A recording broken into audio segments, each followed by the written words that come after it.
Huh? It feels like there are more people walking around than usual. The streets of Kyoto were packed with people shuffling into the shops and businesses all over. Chizuru, mind yourself. Try not to wander off or something. Remember that you're here to keep me company on rounds. Actually, my good sir, your time has come and gone. Sorry, I was distracted by all the people. The city is filled with so much more cheer. I guess I just couldn't help myself. Okita's eyes twinkled and he smiled voraciously, and I could sense him relax. Well, the Gion Festival's coming up. Things are more lively than usual, I'll give you that. Of course, some of those nationalist Ronin are acting pretty suspicious, too.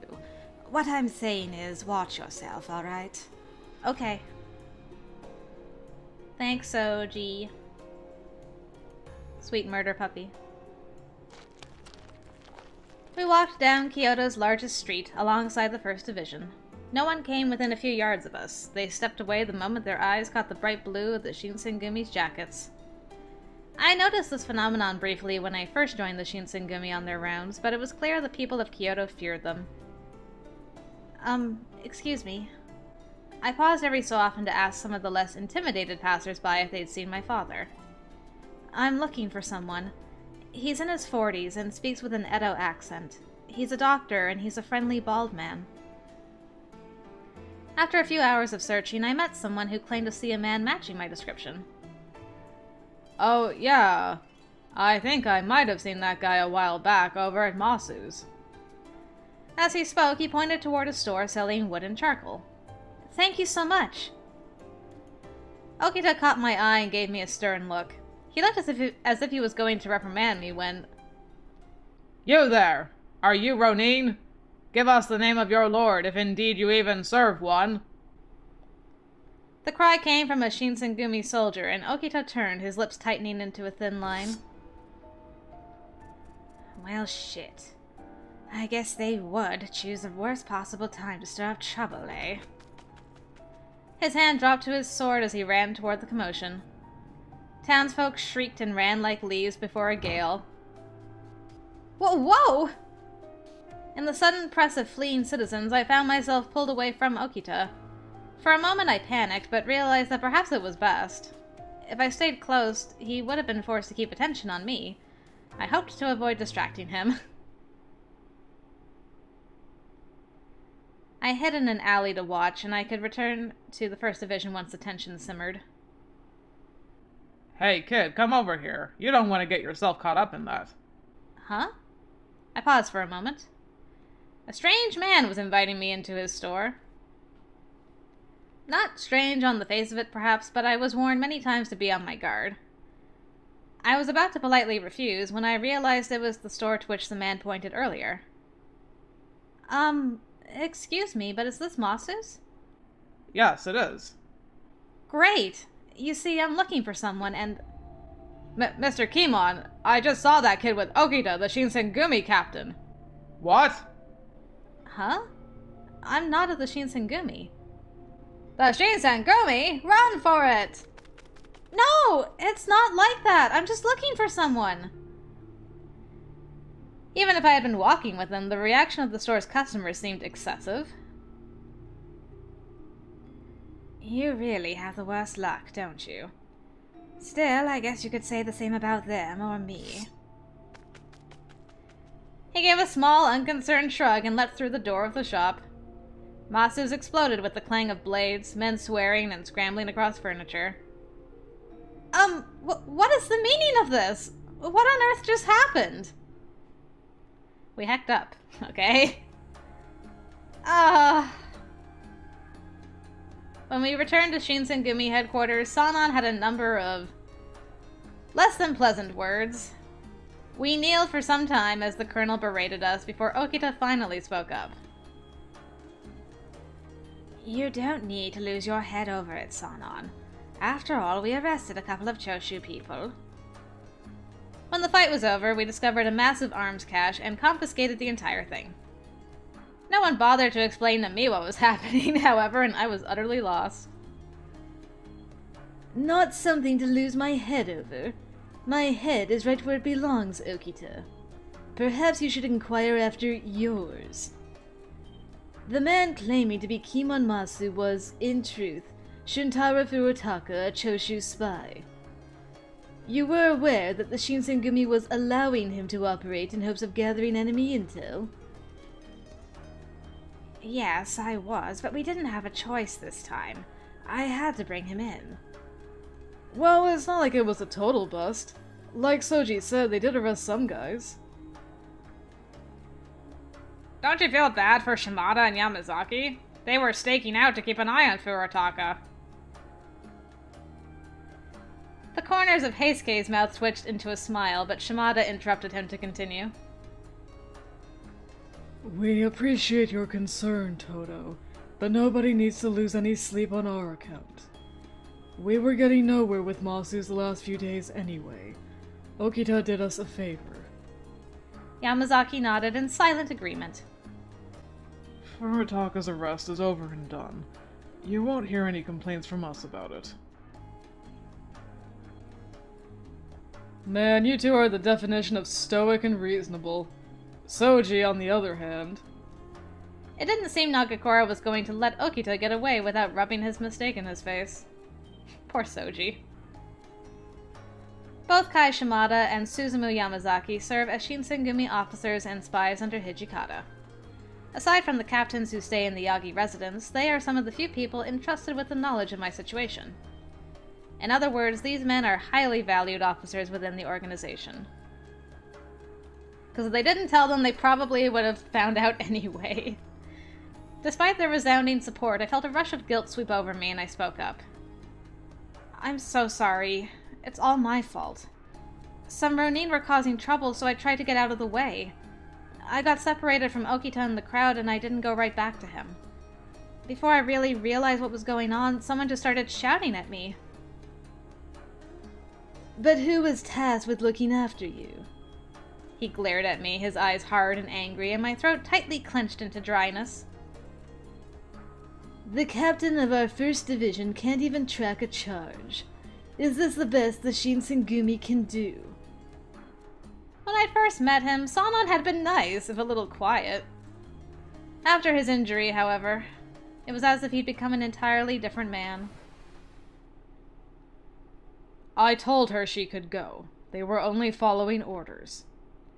Sanan looked up as Hijikata walked into the room. He gave the commander a tight, wry smile, but got only a peaceful, impartial glance in return.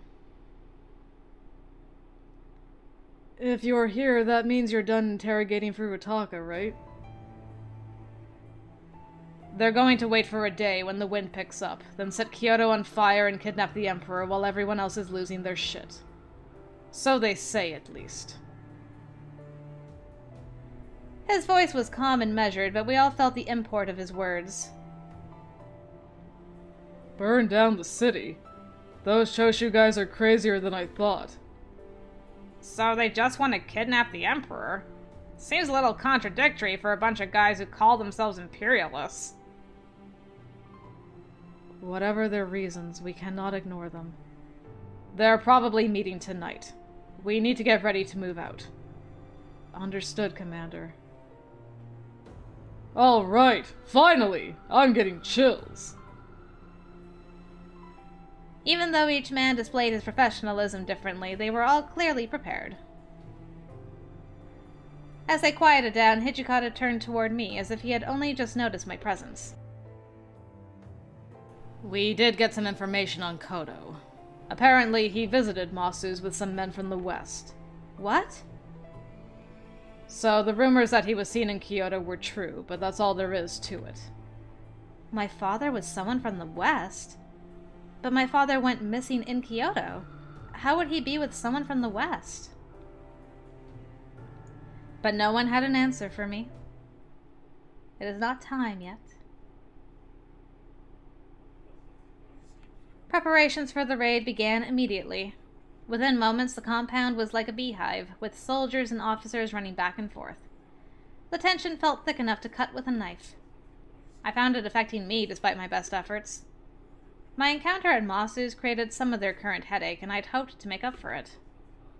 Hey, can I... Oh. It became clear to me that I had very little to offer when it came to preparing for a raid. At the end of the day, all I could do was stay quietly to the side to avoid being a burden. Just then, I heard someone's voice out of the blue. We don't have enough men. Kondo has only 10 soldiers ready to fight. Hijikata and I have 24 apiece, right? Everyone's sick. Not so funny, eh, Saito? Ah, that's right. There were a handful of men who were bedridden from a swift food poisoning epidemic, leaving them short-handed in battle. They planned on dividing the troops in half. Kondo's troop will go to Ikeda Inn, and Hijikata's troop will head to Shikoku Inn. So you think we'll bring him along on this one? It's a night mission. It'd be perfect.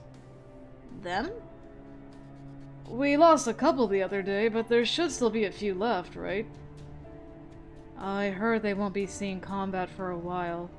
They're having some difficulty adjusting. They stop listening to orders as soon as they see blood. It's rather inconvenient. What? I swore I heard something before about a reaction to blood, but this was something I was not supposed to hear. The two men hadn't realized that I was listening to their conversation. But it was crucial that I don't say anything. They've got to be spinning in their graves. Didn't they choose to do this so they could fight? Sano, you only say that after someone's actually dead. Yeah, I guess you're right. They aren't really dead, are they? In fact, they're even harder to kill now. There was no doubt that what I was hearing was not meant for my ears. I closed my eyes. I shoved my fingers into my ears and closed my eyes tightly. The best I could do was make sure I didn't hear anything else. Oh? What are you doing here, Yukimura? My eyes flew open to see Kondo in front of me. I couldn't just sit there. I told him the truth, how I'd felt so useless, and left my room to find some way to help. Oh, of course. I see. I know how you feel. The men are pretty excited, aren't they? Yes.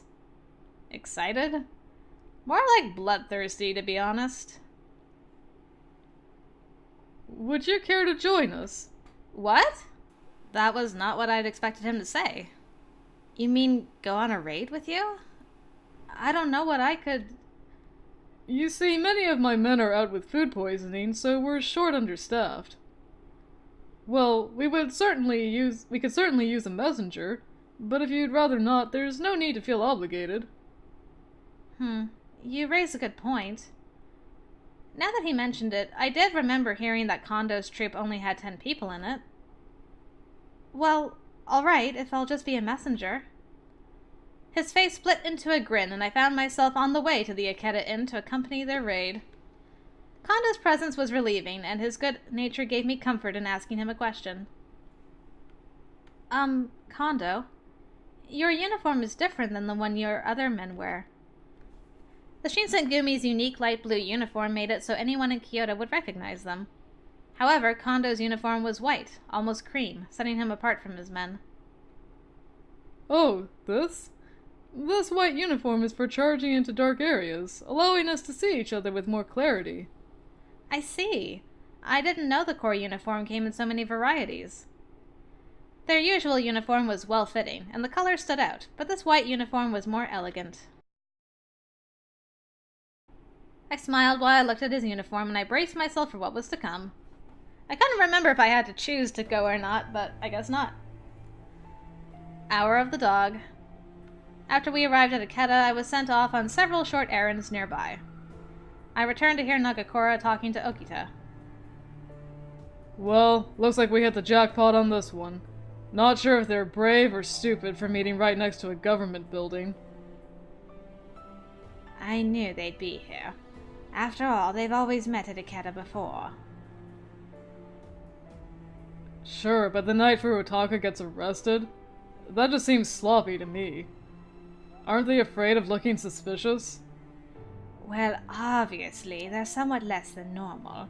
They are meeting at the Ikeda Inn, aren't they?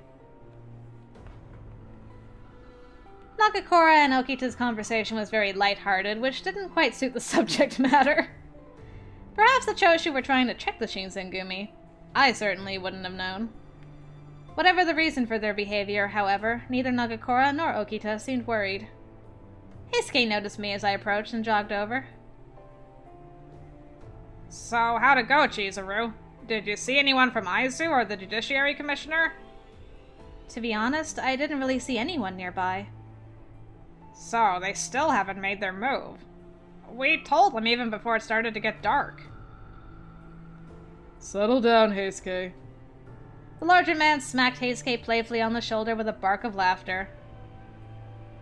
Besides, it won't do us any good if they show up. If this is gonna happen, we've gotta do it ourselves. Yeah, I guess. It's just... Don't you think running in on our own is a little reckless? Heisuke frowned, and Takeda, who was on standby behind Heisuke, nodded in agreement.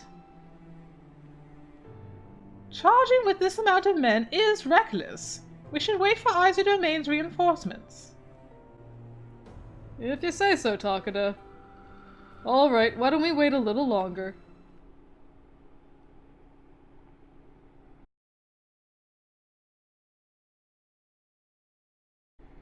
But no matter how long we waited, the officials never came. Hour of the boar. I looked up at the sky. The moon inched itself further across the sky since we'd arrived at the Ikeda Inn. Damn it. It's getting pretty late. What do you want to do, Kondo? It'd be pretty lame if we just sat here all night. The chief had been quiet all this time, but when Okita addressed him, he finally stood up to speak. We can't wait a moment longer. Soji, Nagakura, Todo, you lot follow me. Okita nodded quietly but firmly. Well, I will secure the front entrance, so you guys have at it. What? Are you not going to come, Takeda? It's all good. I mean, we don't want him in the dark and then mistakenly stabbing us, you know. Oh, actually, we may mistakenly stab him. Okita, what are you suggesting? No. If you want someone charging, we want someone reliable anyways. So with that said, take care of the outside, Takeda.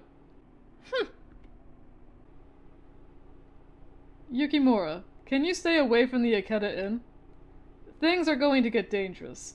That place is full of rebel soldiers. We don't intend to allow them to escape, but better safe than sorry. All right.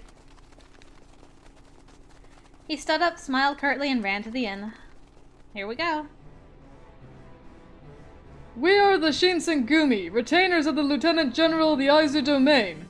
By Imperial decree, you are all under arrest.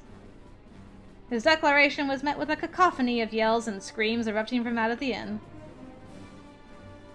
Giving the enemy a good loud warning that he's about to kick the tar out of them. That's Kondo for you.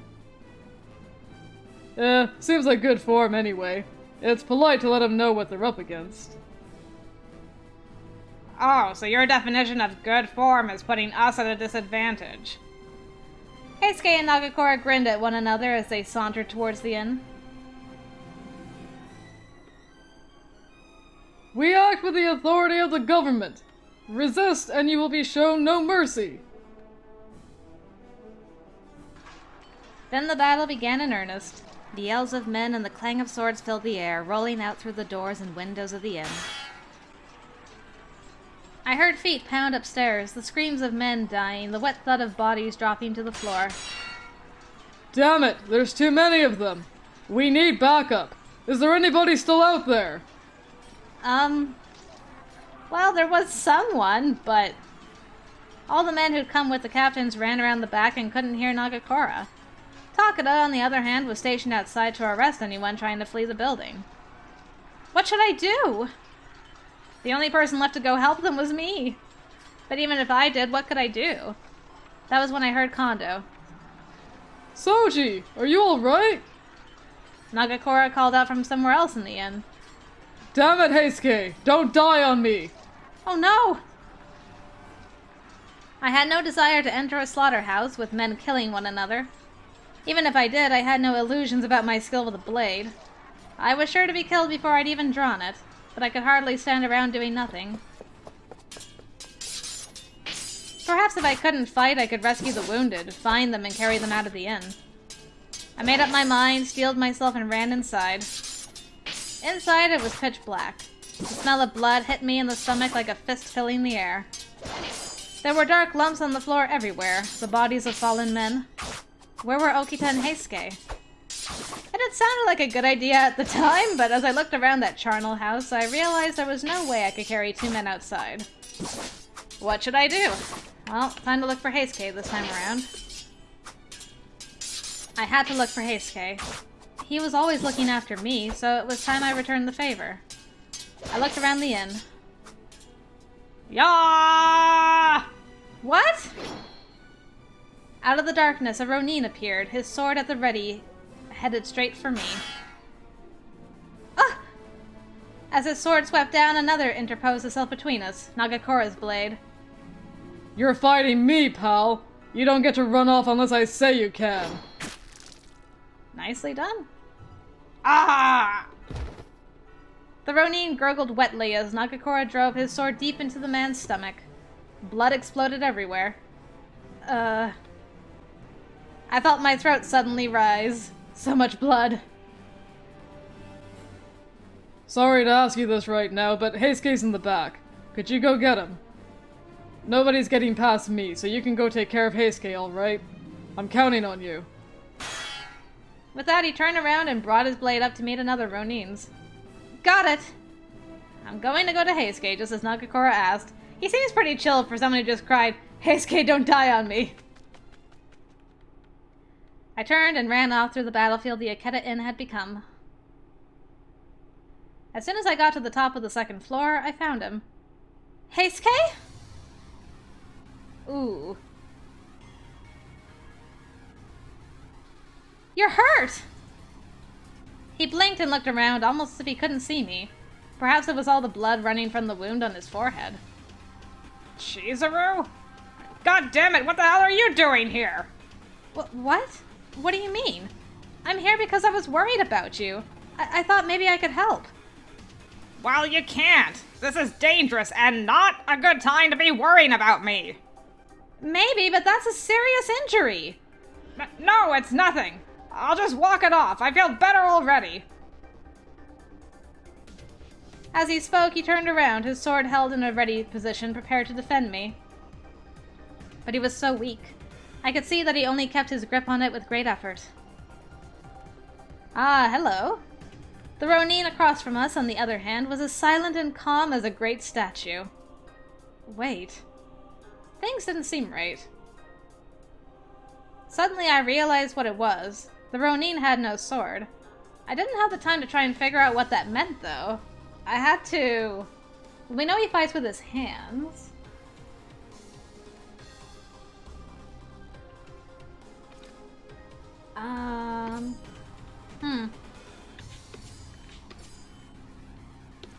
I mean, he just fights with his hands.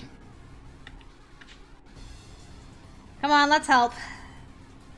We have to do something about the Ronin. With grim determination, I laid my hand on the hilt of my sword. He saw me move, and Heisuke's eyes went wide. I'll fight too, then. I might not be able to help much, but I can watch your back. He looked stunned for a second, and then his mouth split into a grin. Hey, we're helping! Right, so you're supposed to become my eyes or something? Come on, that'd take like 5 years. It wasn't really the answer I'd expected to hear, and I couldn't help but laugh at it. The Ronin looked at us and sighed. Sorry, Amagiri. I have no reason to fight you. What? What did he mean? If you leave, then I will not take your lives. He was letting us go? Considering the situation we were in, that was quite a favor. But how could we believe his word? We can't let you go. Anybody who's with the Choshu is... Heisuke wobbled. Heisuke? He could barely stand. You assume too much. I am not one of the Choshu. Then why the hell are you at the Ikeda? His words were forced, as if it took all of his effort to speak, and the tip of his sword was beginning to shake. He showed no fear, but his injuries were serious. He couldn't put any more power into his arms to the point of not being able to hold his sword. His injury isn't life-threatening. However, he should get that treated as soon as possible. The Ronin took one last unreadable look at us and then turned around to leave. Get back here, goddammit! Heisuke! He began to run after the Ronin, but he slipped in a fresh pool of blood and crashed to the floor. Poor boy. Damn it! Damn it! This isn't over! Just wait until you're gonna... He made a few more grunts that sounded like attempts at further curses, then stumbled and collapsed unconscious. Oh, Heisuke. Thank goodness you ran into Amagiri, of all people. I need to stop the bleeding! Quickly, I tore off a section of my sleeve and pressed it against his forehead. Just as the man stated. It looked as though the blow only tore the skin, although it penetrated through to his skull. At last, I felt myself relax. We were still in danger, but Heisuke's wounds didn't look fatal. That was when I saw the head guard lying on the floor. Huh? It must have been Heisuke's, but it has been cracked cleanly in half by something. Their fight must have been awfully intense. I was starting to feel dizzy from the stench of blood, but Heisuke needed me. I couldn't give up. Somehow we did it. Finally, the sun rose from the black sky. The raid itself had lasted only 2 hours. But for me, at least, it had felt far longer. There had been 20 Imperial nationalists at the Ikeda Inn. The Shinsengumi had killed 7 Ronin and injured 4 more. I learned later that, with the help of the Aizu domain and the Kyoto Judiciary Commissioner, they arrested 23 people. The owner of the Ikeda Inn had also been arrested for trying to help the Choshu rebels escape. The Shinsengumi had won an incredible victory, fighting against superior numbers in enemy territory, but they paid dearly for it. Okita had taken a blow to the chest and lost consciousness. Poor Soji. Heisuke had been cut on the forehead and the bleeding refused to stop. Nagakura had injured his left hand. One of the Shinsengumi soldiers lost his life at the inn's rear entrance, and 2 others were severely injured there as well. It didn't seem likely that they would survive. The Kyoto military and judiciary commissioners also fought the Choshu Ronin. With their successful resolution of the Battle of Ikeda Inn, the Shinsengumi had, at last, made a name for themselves. It looked as though the peace in Kyoto had been protected. Never could I have imagined what the ultimate result of their victory would be.